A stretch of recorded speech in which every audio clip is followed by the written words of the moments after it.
Hello students, कैसे हैं आप लोग। आशा है घर पर आप सब कुशल पूर्वक होंगे और अपनी पढ़ाई भी मन लगाकर कर रहे होंगे। स्टूडेंट्स, मैथ का ये वीडियो देखने से पहले आप अपनी कॉपी और बुक दोनों लेकर के बैठें तो आपको अच्छी तरह समझ में आएगा। Subject math class 10th, topic आज का रहेगा area of similar triangles, exercise 6.4। इस एक्सरसाइज में फर्स्ट क्वेश्चन है, इसमें ये दिया हुआ है दो ट्रायंगल दिए हुए हैं ए बी सी और डी ई एफ, ये दोनों सिमिलर हैं और ए बी सी का एरिया 64 सेंटीमीटर स्क्वायर दिया हुआ है, डी ई एफ का एरिया 121 सेंटीमीटर स्क्वायर दिया हुआ है, ई एफ दे रखा है 15.4 सेंटीमीटर। फाइंड करना है मुझको बी सी। किस तरह से फाइंड करेंगे, क्योंकि हम पिछली वीडियो में हम आपको बता चुके हैं कि दो सिमिलर ट्रायंगल्स का जो एरिया होता है वो करस्पॉन्डिंग साइड्स के रेशियो का स्क्वायर होता है। तो इसको ऐसे लिख सकते हैं, area of triangle A B C upon area of triangle D E F equal B C upon E F का होल स्क्वायर। ये क्यों है? Since triangle A B C similar है ट्रायंगल डी ई एफ के। अगर ये दोनों similar नहीं हो, दो ट्रायंगल सिमिलर होते हैं तभी उनकी जो उनके एरिया का जो रेशियो है वो करस्पॉन्डिंग साइड के रेशियो का स्क्वायर होता है। अगर सिमिलर नहीं है तो ऐसा नहीं होगा। तो आप चेक कर लीजिए, ये कितना दे रखा है 64 upon 121 equal to B C upon E F का होल स्क्वायर। अब मैं स्क्वायर हटाऊं तो जब दूसरी साइड जाता है स्क्वायर तो स्क्वायर रूट में जाएगा, ये हो जाएगा B C upon E F equal to square root 64 upon 121, या इसको बोल सकते हैं B C upon E F equal to 64 का स्क्वायर रूट 8 हो गया और 121 का 11 हो गया।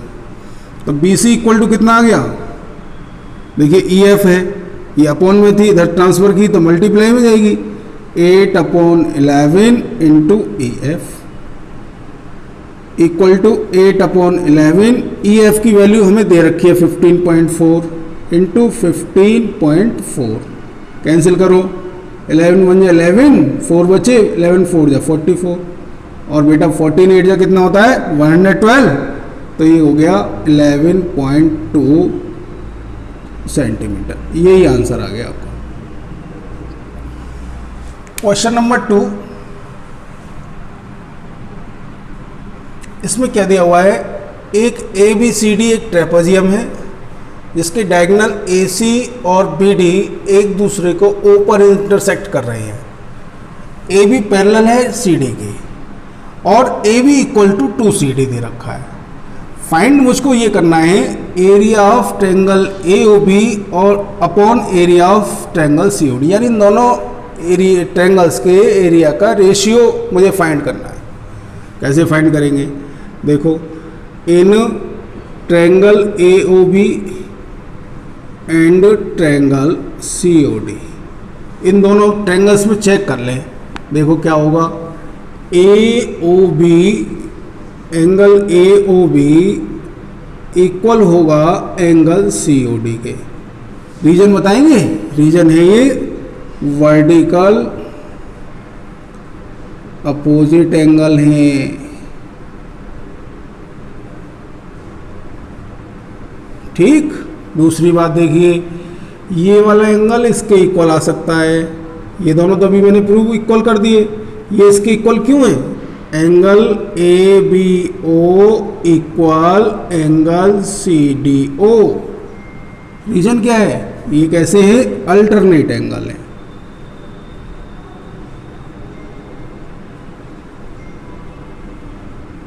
क्यों, क्योंकि ए बी पैरेलल है सी डी के। अब by double A similarity use करो, अगर डबल ए सिमिलरिटी यूज की तो क्या हो गया, दो एंगल इक्वल हो गए तो दोनों ट्रायंगल कैसे हो गए, सिमिलर हो गए। Triangle A O B similar हो गया ट्रायंगल सी ओ डी के, ये दोनों ट्रायंगल सिमिलर हो गए। और सिमिलर एंगल होते ही इनकी जो एरिया है वो करस्पॉन्डिंग साइड के स्क्वायर के इक्वल होंगे। तो ऐसे बोल सकते हैं area of triangle A O B upon area of triangle C O D equal to A B upon C D का होल स्क्वायर। दोनों के एरिया का जो रेशियो है वो करस्पॉन्डिंग साइड के रेशियो का होल स्क्वायर होगा। या ये बोल दें ए बी कितना है, अभी अब देखो पुट करो, ए बी कितना है 2CD, तो इसको रख देंगे 2CD अपॉन सी डी, इसका होल स्क्वायर कह देंगे। ये हो जाएगा 4, ये सी डी से सी डी कैंसिल हो गया, 4 अपॉन 1, तो रेशियो कितना आ गया 4:1। यही आंसर हो गया। क्वेश्चन नंबर 3, इसमें दो ट्रायंगल हैं ए बी सी और डी बी सी, ये एक ही बेस बी सी पर बने हुए हैं और एक ए डी लाइन है वो बी सी को ओ पर इंटरसेक्ट कर रही है। ये मुझे प्रूव करना है area of triangle A B C upon area of triangle D B C वो इक्वल है ए ओ अपॉन डी ओ के। इसमें मुझे कंस्ट्रक्शन भी करनी पड़ेगी। क्या करनी पड़ेगी, मैंने ये किया, ड्रॉ किया A M perpendicular B C. ये ए एम जो लाइन है, लाइन सेगमेंट है, वो बी सी पर मैंने परपेंडिकुलरली ड्रॉ कर लिया और D N line segment B C पर परपेंडिकुलरली ड्रॉ कर लिया। ये दो लाइन सेगमेंट मैंने बी सी पर परपेंडिकुलरली डाल दिए, vertex from vertex A and D. अब देखो इसे कैसे सॉल्व करेंगे, प्रूफ देख लो इसका। Area of triangle A B C upon area of triangle D B C कितना हुआ, क्या होता है area of the triangle, 1/2 base multiply height, तो ये हो जाएगा इक्वल टू 1/2 बेस हो गया। अगर हम बी सी बेस माने तो हाइट कितनी हुई ए एम अपॉन, ऐसे नीचे वाले का निकालेंगे तो क्या होएगा 1/2, इसमें भी बेस बी सी माना जाए तो हाइट कितनी जाएगी डी एन। अब इससे क्या निकला देखो, 1/2 से 1/2 कैंसिल, बी सी से बी सी कैंसिल, कितना आ गया A M upon D N. इसको फर्स्ट इक्वेशन दे दीजिए। अब दोबारा देखिए, अब इस छोटे से ट्रायंगल दिखाई दे रहे होंगे आपको A O M, in triangle A O M and दूसरा ट्रायंगल दिखाई दे रहा होगा D O N, triangle D O N. इन दोनों ट्रायंगल्स में चेक करिए, देखो angle A M O equal होगा angle D N O. Reason बता सकते हैं क्यों इक्वल होगा, क्योंकि ये दोनों परपेंडिकुलरली ड्रॉ किए थे हमने, तो एंगल बीसी के साथ कितना बनना होगा 90 का बनना होगा। ये एंगल कितने के होंगे 90 के होंगे, इक्वल टू 90। एक बात तो ये हो गई। दूसरी बात है बताइए भाई, angle A O M equal होगा एंगल डी ओ एन के। ये क्यों इक्वल होंगे भाई, चेक करके बताओ। ये वाले एंगल और ये वाले एंगल क्यों इक्वल होंगे, क्योंकि ये कैसे हैं vertically opposite angle.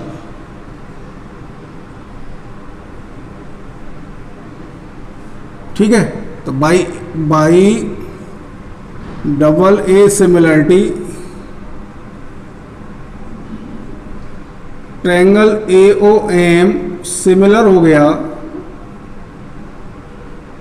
Triangle D O N के। ये दोनों ट्रायंगल सिमिलर हो गए। और सिमिलर एंगल्स में क्या खासियत होती है, शुरुआत में मैंने बताया था, सिमिलर एंगल्स की करस्पॉन्डिंग साइड्स कैसी होती है, प्रोपोर्शनल होती है, सेम रेशियो में होती हैं। तो ऐसे कह सकते हैं इम्प्लाइज दैट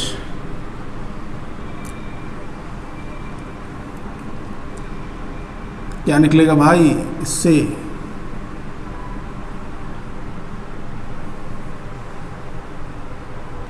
तो इससे क्या निकला? ये निकला O A upon O D equal to आ गया A M upon D M. अब A M upon D M की जगह पर इक्वेशन फर्स्ट में क्या लिख सकते हैं? O A upon O D. इसको नंबर सेकंड दे दो। From equation number first and second क्या निकला भाई? Area of triangle A B C upon area of triangle D B C equal to आ गया A M upon D M की जगह लिख दिया O A upon O D, या area of triangle A B C upon area of triangle D B C equal to A O upon T O. यही आपको prove करना था। Question number 4, इसमें क्या दिया हुआ है? दो ट्रायंगल दिए हुए हैं। ये दोनों ट्रायंगल ए बी सी और डी ई एफ, ये दोनों सिमिलर हैं और इनके एरिया भी सेम है। प्रूव ये करना है दोनों कॉन्ग्रुएंट हैं, दोनों ट्रायंगल्स कॉन्ग्रुएंट हैं। कैसे प्रूव करेंगे भाई? देखो, since triangle A B C similar है ट्रायंगल डी ई एफ के, जब ये दोनों ट्रायंगल सिमिलर हैं तो इनकी जो एरिया है वो उनका रेशियो करस्पॉन्डिंग साइड के स्क्वायर के रेशियो के इक्वल होगा। तो ऐसे बोल सकते हैं area of triangle A B C upon area of triangle D E F कितने के इक्वल होगा भाई? बी सी का whole square upon E F का होल स्क्वायर, करस्पॉन्डिंग साइड के स्क्वायर के इक्वल हो गया। अब बट क्या दे रखा है? Area of triangle A B C equal to area of D E F दे रखा है। तो ये दोनों तो कैंसिल हो सकते हैं ना, इससे क्या निकलेगा? इसको फर्स्ट दे दो, इसको सेकंड दे दो, बोल देंगे from equation number first and second, इन दोनों इक्वेशन से सॉल्व ये निकला बी सी का whole square upon E F का होल स्क्वायर इक्वल टू 1। ये दोनों कैंसिल हो गए। या ऐसे कह सकते हैं बी सी का whole square equal to E F का होल स्क्वायर, या B C equal to E F. एक बात हमारी ये हमको प्रूफ हो गई। अब इन दोनों ट्रायंगल में चेक करें। In triangle A B C and D E F, देखिए एंगल बी बराबर एंगल ई, रीजन बता सकते हैं? Since triangle A B C similar है ट्रायंगल डी ई एफ के। जब ये दोनों सिमिलर हैं तो इनके करस्पॉन्डिंग एंगल्स कैसे होंगे? सेम होंगे। दूसरी बात चेक करो, angle A equal angle D, since दोनों ट्रायंगल सिमिलर। तीसरी बात ये निकाली, B C equal E F by proof. अब देखिए ये तीनों चीजें चेक करो, A S A by A S A axiom triangle A B C congruent हो गया ट्रायंगल डी ई एफ के। ये ऐसी प्रॉपर्टी से हमारा ये दोनों ट्रायंगल कैसे हो गए? कॉन्ग्रुएंट हो गए। क्वेश्चन नंबर 5 क्या दिया हुआ है? एक ट्रायंगल दिया हुआ है एबीसी, उसमें इनकी साइड्स के जो मिड पॉइंट दिए हुए हैं डी ई एफ, इन तीनों मिड पॉइंट्स को ज्वाइंट कर दिया है, एक ट्रायंगल बन गया है डी ई एफ। फाइंड, मुझे इन दोनों के एरिया रेशियो निकालना है। इन दोनों का ratio area of D F upon area of triangle A B C, इन दोनों का रेशियो फाइंड करना है। देखिए भाई, इसका सॉल्यूशन करने से पहले हमको ज्योमेट्री के दो स्टेटमेंट्स के बारे में जानकारी होना जरूरी है। पहला स्टेटमेंट क्या है, diagonal of a parallelogram divides it into two triangles of equal area. यानी कोई भी हमारे पास पैरेललोग्राम है, उसका कोई भी डायगोनल उसको दो इक्वल एरिया के ट्रायंगल में डिवाइड कर देता है। ये पहला स्टेटमेंट है। दूसरा स्टेटमेंट है, कोई भी ट्रायंगल है, अगर इसके दो मिड पॉइंट, दो साइड्स के मिड पॉइंटों को यदि मिला दिया जाए तो जो लाइन है वो थर्ड लाइन के एक तो पैरेलल होती है और उसकी लेंथ में जस्ट हाफ होती है। ये दो स्टेटमेंट हमको पता होने चाहिए। तो अब जब ये दोनों स्टेटमेंटों को हम यूज़ करते हैं तो अब देखिए D और F, since D and F are mid point of AB and AC,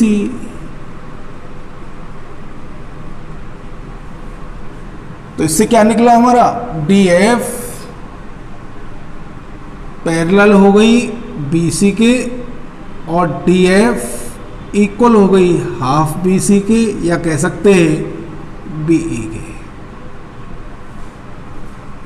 similar अब देखो यहाँ पर E और F किसके मिड पॉइंट है, E है BC का और F है AC का, ऐसे ही बोल दो।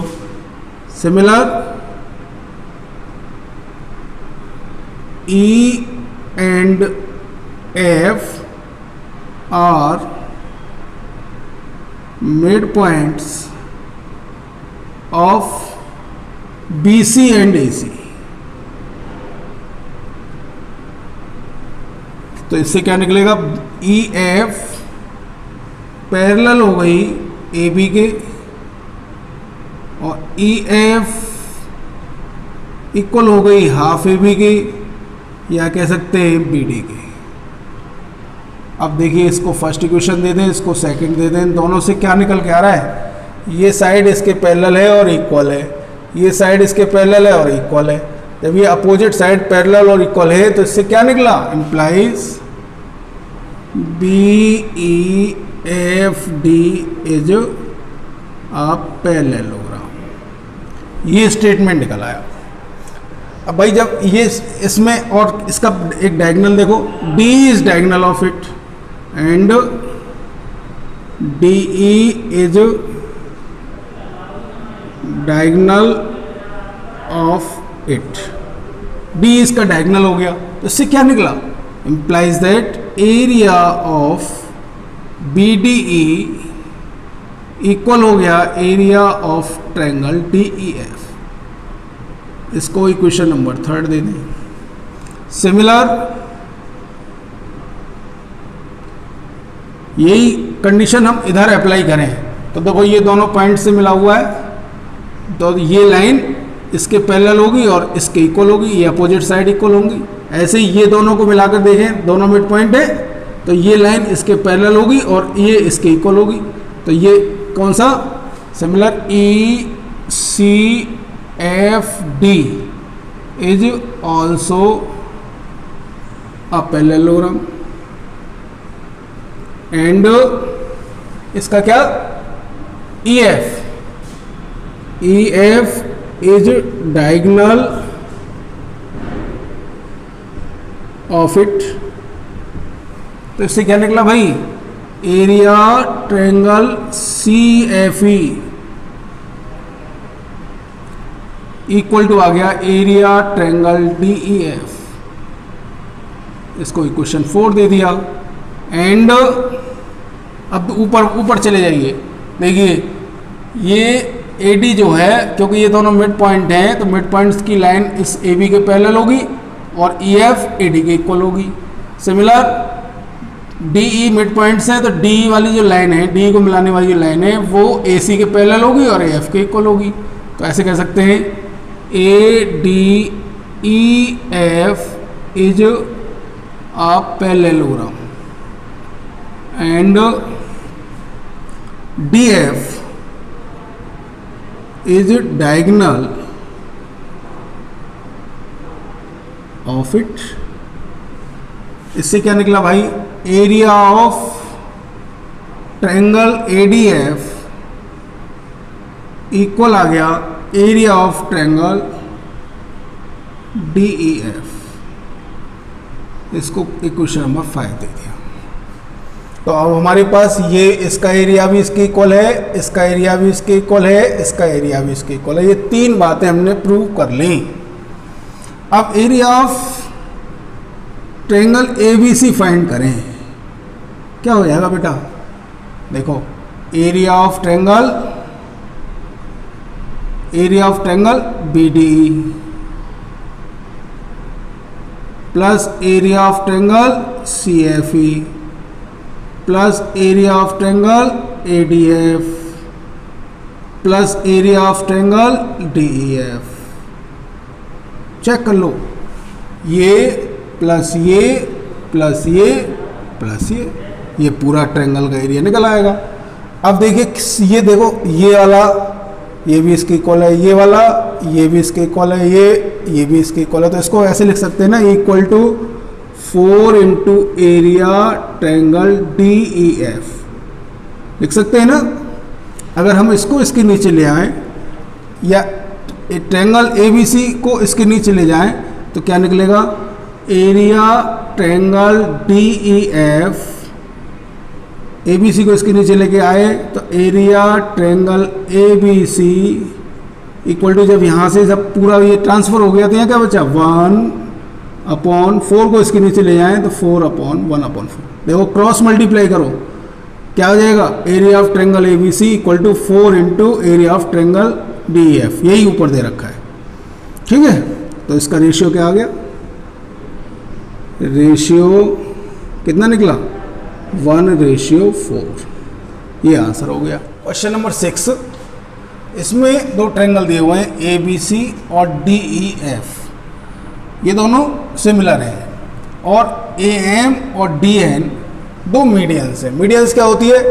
किसी भी ट्रायंगल की किसी भी साइड के मिड पॉइंट को अपोजिट वर्टेक्स से मिलाने वाली लाइन होती है, वो मीडियन कहलाती है। प्रूव ये करना है मुझे, area of triangle ABC upon area of triangle DEF equal to AM upon DN का होल स्क्वायर। माने इन ये मीडियंस हैं, इनके रेशियो के होल स्क्वायर के इक्वल इन दोनों ट्रायंगल्स का एरिया है। इसका प्रूफ करने से पहले हमको भाई समझना है कि एक स्टेटमेंट है ज्योमेट्री का, a median divides the angle of its vertex into two equal parts. कोई भी यदि हमारे पास कोई ट्रायंगल है, यदि हमने कोई मीडियन खींची तो ये इसके जो वर्टेक्स से जो एंगल है उसको दो इक्वल पार्ट में डिवाइड कर देती है। ये हमारे पास एक स्टेटमेंट है। इसके अकॉर्डिंग देखें, सबसे पहले हमने लिया in triangle ABM and triangle DEN। क्या निकला? एंगल B इक्वल टू आया एंगल E के। रीजन बता सकते हैं? सिंस ट्रायंगल ABC सिमिलर है ट्रायंगल DEF के। एक बात तो ये निकल आई। दूसरी, एंगल BAM इक्वल टू आ गया एंगल EDN के बाई नोट 1। ये जो नोट लिख दिया बाई नोट, ये वाला एंगल इस एंगल के इक्वल आ गया। एक ये इसके इक्वल है क्योंकि ये दोनों पूरे ट्रायंगल ABC ट्रायंगल DEF के कैसे हैं? सिमिलर हैं। तो बाई डबल A सिमिलरिटी क्या निकला? AB upon DE equal AM upon DN। इसको हमने एक फर्स्ट इक्वेशन दे दिया। अब इसी काम को इधर से करके देखें। In triangle ACM and triangle दूसरा लिया हमने DFN। क्या निकला भाई? देखो, चेक करो। Angle C equal to angle F आ गया। रीजन वही है, सिंस ट्रायंगल ABC सिमिलर है ट्रायंगल DEF के। दूसरी बात क्या निकलेगी? एंगल CAM इक्वल टू आ गया एंगल FDN, किसके थ्रू आया? According to note. अब इन दोनों से बाई डबल ए सिमिलरिटी,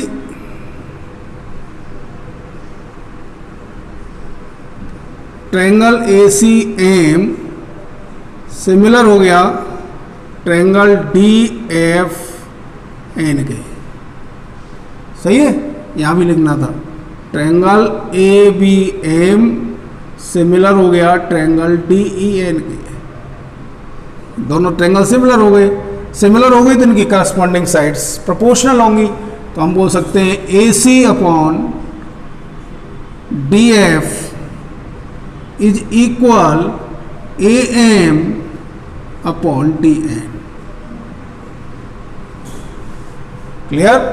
देखो ये दोनों जब ट्रायंगल सिमिलर हो गए तो इनकी करस्पॉन्डिंग साइड प्रोपोर्शनल हो गई, ये दोनों ट्रायंगल सिमिलर हो गए तो इनकी करस्पॉन्डिंग साइड प्रोपोर्शनल हो गई। लेकिन तीसरा ये और दे रखा है कि ट्रायंगल ABC सिमिलर दे रखा है ट्रायंगल DEF के, दे रखा है, इनकी भी तो करस्पॉन्डिंग साइड प्रोपोर्शनल होंगी। Implies that AB upon DE equal होगी AC अपॉन DF के। अब भैया निकालो इससे area of triangle ABC upon area of triangle DEF क्या होगा? चेक करके देखो। बताया था मैंने एरिया किसके इक्वल होता है? करस्पॉन्डिंग साइड्स के स्क्वायर के इक्वल होता है। करस्पॉन्डिंग साइड्स कौन सी हो गई? इसको बोल सकते हैं AB अपॉन DE, इसका होल स्क्वायर कह सकते हैं, या हम बोल सकते हैं AB upon DE into AB upon DE, या कह सकते हैं AB upon DE into AB upon DE किसके है? AC अपॉन DF के इक्वल है। अब देखिए AB अपॉन DE किसके इक्वल निकला था? According to first equation AM upon DN, AM upon DN into AC upon DF किसके इक्वल निकला था? According to second equation AM upon DN। इन दोनों का मल्टीप्लाई कर दिया, कितना आया? AM अपॉन DN का होल स्क्वायर। तो area of triangle ABC upon area of triangle DF किसके इक्वल आ गया? AM अपॉन DN का होल स्क्वायर। यही प्रूव करना था, area of ABC upon area of DEF equal to AM upon DN का whole square. Question number 7। Question number 7 में ABCD एक स्क्वायर दे रखा है और AFD, ये जो AFD है वो इक्विलेटरल ट्रायंगल बनाया गया है by one side of the square. इस स्क्वायर की एक साइड ले ली, उससे हमने एक इक्विलेटरल ट्रायंगल AFD बना लिया है। दूसरी बात, and AC is another equilateral triangle, एक दूसरा इक्विलेटरल ट्रायंगल बनाया है ACE, जो किससे बनाया है? Made by diagonals of the given square. एक डायगोनल से इस इक्विलेटरल ट्रायंगल को बनाया गया है। प्रूव मुझे ये करना है एरिया ऑफ ट्रायंगल AFD का जो एरिया है वो ACE के एरिया का जस्ट हाफ है। Area of AFD equal to area of triangle ACE। देखिए भाई, पिछली जो क्लास थी उसके हीरोज फॉर्मूला हमने जब चैप्टर पढ़ा था तो आपने प्रूव किया था area of an equilateral triangle कितना था? √3/4 इंटू साइड का स्क्वायर। जानते हैं ये? तो देखो, सॉल्यूशन करने से पहले हम ऐसा करते हैं, let side of the square equal to A मान लेते हैं। कितना मान लिया हमने? A मान लिया। तो ये A हो गया, ये A हो गया, ये A हो गया और ये भी A हो गया। चारों साइड A के इक्वल आ गई। एरिया ऑफ ट्रायंगल AFD कितना निकला? ये निकला √3/4 इंटू साइड है ए का स्क्वायर, इसको नंबर 1 दे दो। अच्छा भाई, डायगोनल ऑफ ए स्क्वायर कितना होता है? साइड √2। तो AC कितना आ गया? A√2। इससे area of triangle AC find करें, कितना हो जाएगा? ये निकला हमारा A√2। ये A√2 निकला। जब ये A√2 निकला है तो ये इक्विलेटरल ट्रायंगल है, तो यानी इस तीनों साइड इसकी A√2 की है। तो भैया ये एरिया ऑफ AC कितना आ गया? √3/4 इंटू A√2 का होल स्क्वायर, या हम बोलते हैं √3/4 इंटू 2A स्क्वायर। √2 का स्क्वायर 2 और A का A स्क्वायर, या इसको हम बोल सकते हैं 2 इंटू √3/4 इंटू A स्क्वायर।